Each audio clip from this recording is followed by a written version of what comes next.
Welcome to #52Needs, and this week we are talking about trust. And I'm so delighted to have with me Jill Johnston, who is a highly qualified human resources professional with extensive experience in HR and in the media. Over the past 30 years, Jill has honed her ability to operate a coherent and strategic approach to managing people whilst maintaining the skills and willingness to respond to the complete range of HR policies, processes, and practices. Jill started her HR journey with the BBC in the UK, and as head of people and culture left her mark on Southern Cross Austereo, the largest Australian media network. She now inspires people at the iconic Sydney Opera House. Jill is passionate about creating an empowering workplace culture that is built on trust, courage, and creativity, and that enables people to be their best. Welcome, Jill. I'm so happy to see you. Thank you, Angela. It's good to be here. So let's talk about trust at work. How do you build a culture of trust at work?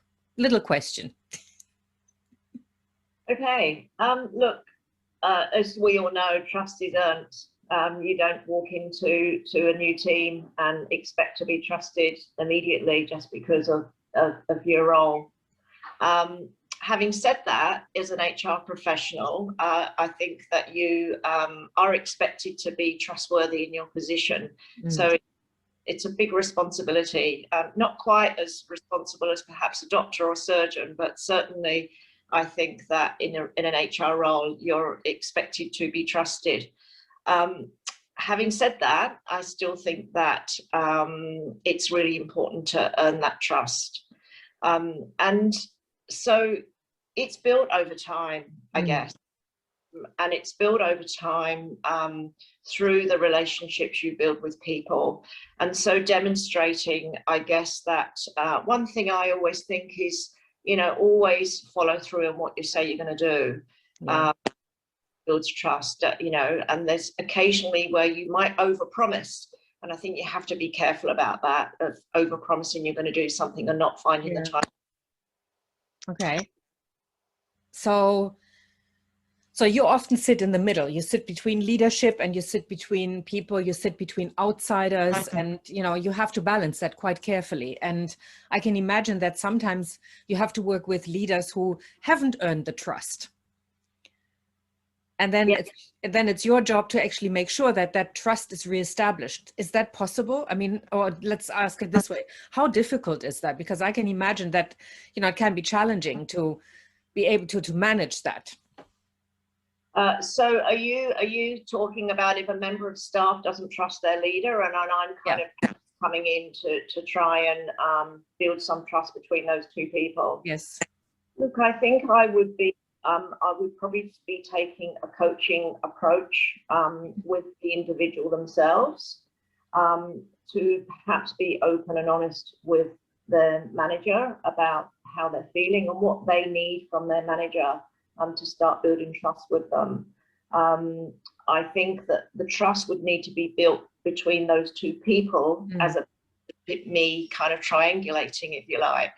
So I think I'd probably take a coaching approach to each of those individuals and talk to them about the importance of building trust, and perhaps make tips, if you like, and tools that they can access to start building trust with either the member of staff or with their manager.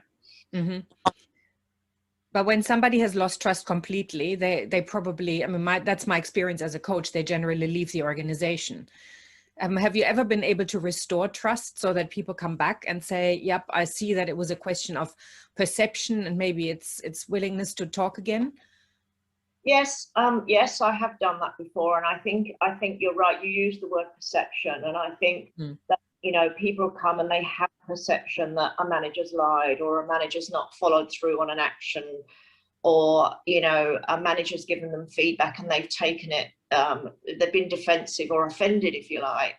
Yeah. So yes, I think it can be restored often, but not all of the time. You can get the other person to perhaps see the other's side of it and perhaps change their perception of what really happened or what was said. And that it's the intention at the end of the day.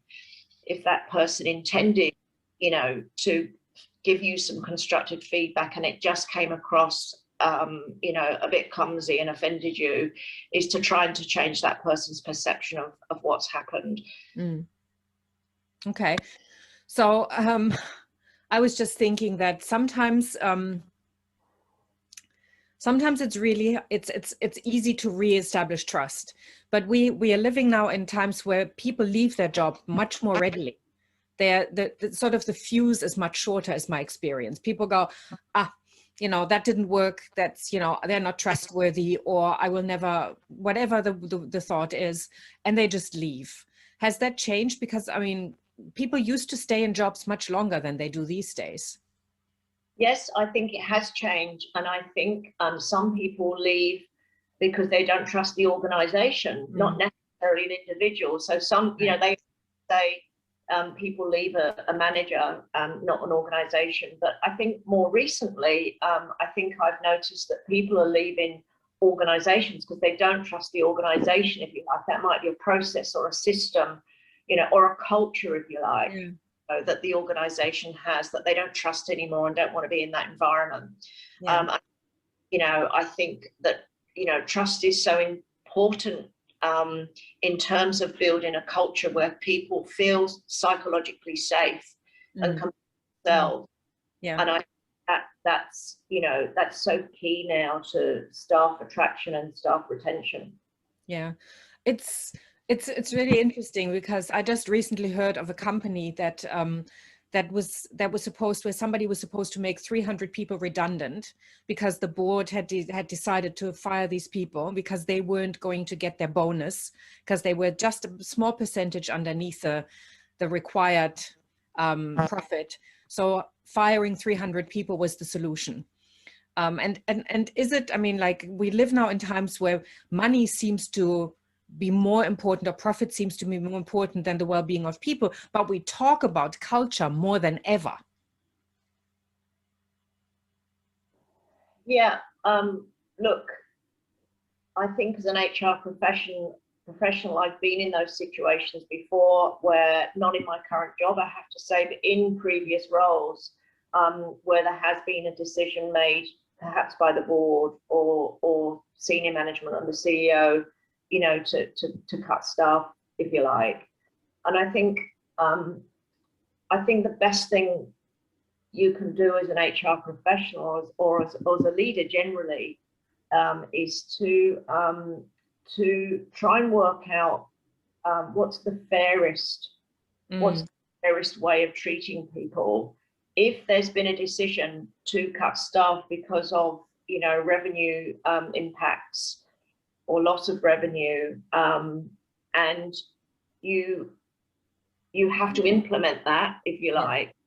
I think it's about how can you do that where you're being as open and honest, you're acting with integrity and fairness of how those people are treated. Well, I would totally agree with you, but I hear a lot about cases where people leave companies because money comes, or profit comes, before the well-being of people, because there's an expectation, especially when people are working from home now, that they just keep going, and people expect that of themselves to make sure that they prove their value. And so it's become much more task oriented rather than culture building, especially with working from home. So building a culture of trust, I think, has become much more difficult these days than it possibly would have been 10 years ago or 15 years ago. I don't know. I'm just considering that the conversations that I've had recently are all about lack of trust. I don't know what's happening. And there's a differentiation also between trust and faith. You know, like, can I have faith that this will continue? Well, I think I see that as short-termism. You know, if organisations are just looking at their profits for that particular financial year, very short-termism. And so if they need to come in and meet budget at the end of the financial year, and if that means that they've had to cut 50 staff, you know, that's a kind of short-term kind of strategy, if you like. I agree with you. I think there are organisations that are operating like that. However, Fortunately, in my own organisation, it's not. But I don't think it's sustainable. No. I don't think that model is very sustainable, that if all you're doing is working from one financial year to the other, as opposed to looking forward in terms of what are we building here as a business, and how to build this business and it continue to be successful and sustainable. Then, you know, how do we build a culture where, you know, we are attracting and retaining talented people, because it's only the people that are going to make the company successful, right? It's you know, technology, it's the people who are going to make the organization successful. So if you want the best people and you want the talented people, you've got to look beyond just the financial year and whether you're coming in on budget or not. So yes, I agree, it's happening. I think what we'll find though is it's not sustainable as an organization to keep churning over people just to make a profit. Yeah, well, do we need to change the system then? Because it seems to be the norm more than ever. Well, yeah, potentially, yeah. I think we need to be. I think we need to focus on, you know, how are we going to attract and retain talented people now and into the future? Because, you know, we're talking about, you know, people perhaps coming out of school or university or apprenticeships, or just somebody changing jobs because they're not satisfied with their current organization. What are the things that are going to attract those people and retain those people? Yes. And so that's all about, you know, that's all about the whole workplace of the future. It's about the employee experience. So I think it's about getting leaders, organizations focused on, for us to continue to be successful, what culture do we need to create to make sure that good people want to come here? Yes. People want to stay here. Yeah.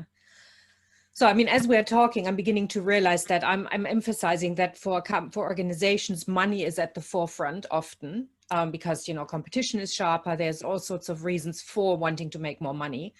But again, at the same time, there may not be that focus on people, but the people who are working for organizations are the ones who want to have personal development. They want to, we've talked about this many times, they want to live their purpose. They want to live their best life. They want to have experiences, and especially the younger generation. Yes, they like earning good money, but if they're feeling fulfilled in their workplace, they are willing to put up with less money. So we're starting to create a polarity here between organizations who are short-term thinking, it's all about profit, and then people who are short-term thinking about, we want fulfillment here, but we're not getting that. So what kind of culture are we creating? Look, I think the culture that we need to create will, to a certain extent, be driven by the people in terms of, you know, what sort of culture they want to work in and stay. I think that, you know, the people will vote with their feet. You know, if they're not in a culture that, as I said before, they feel psychologically safe, or a culture that really sort of supports their values, if you like. Around, it might be things like environmental sustainability, for example. You know, this year, the two things that have stood out from the last year is COVID and diversity, inclusion, and belonging. Yeah. So, you know, putting COVID aside, because, you know, we're all dealing with that, and we don't know how long we're going to be dealing with that for. I think the other topic that's come to the fore really with Black Lives Matter and Me Too and is diversity, inclusion, and belonging. And I think if people don't feel that, you know, in the culture in which they're working in, they won't. And so I think the people will tell us what will be driving what culture they want to work in and to stay in, and what culture is important for them to thrive. Is that the reason perhaps why we have so many startups these days, where people going, I'm creating my own culture? Yeah, well, yeah. I mean, it's about listening to your people, isn't it? At the end of the day, what are people telling you they want? And this is, I mean, again, we've had this conversation many times. If we don't allowing is not the right word. If we don't encourage people to speak up, if we're not overcoming that gap between hierarchical thinking and being part of a team in that way that we work together, so that let me start again, where a leader actually encourages somebody to speak up instead of going not my way or the highway, and encouraging that trust to say, I have an opinion. We may not agree, but we can always work out and see if it, at least have the conversation about it. But a lot of the time, there's still this hierarchical thinking of parent-child, where the leader is seen as the person who makes the decision, and the follower is supposed to just execute what the leader has decided. And that's not the kind of trust that builds an organization where people contribute and go, yeah, I want to be here. Yeah, that's absolutely right. And I think that the whole diversity, inclusion, belonging piece is driving that at the moment. And I think we've got a long way to go in terms of how hierarchies work, and that, I'm the manager, I tell you what to do. Subordinate, perhaps, not feeling they're working in the right environment, or there isn't the trust there to speak up and say, well, actually, I'd like to talk about. I think we've got a long way to go, but I feel the journey has started and will continue, because I keep coming back to, you've got to listen to your people. And if you're not creating an environment, of trust, of psychological safety, then, those people won't stay. Of course, there's always the other side of it, which is around, the risk to the organization as well. There's a lot more risk now. The risk of losing good people, not having successors for senior roles, but also the risk of, perhaps some claims, if you like, of people putting in workers' comp claims for, not feeling psychologically safe, the organisation not dealing with perhaps, a matter that's been raised that they should have dealt with a bit more effectively and constructively. And so, whilst I don't kind of really operate like that in terms of I've got to really kind of consider all the risks here, operate from a, how can we get the best out of each other at work? How can we get the best out of ourselves and each other at work is where I operate from. Mm-hmm. However, I think organizations do have to now think about also the risk of not building a culture where people feel psychologically safe. And I think that,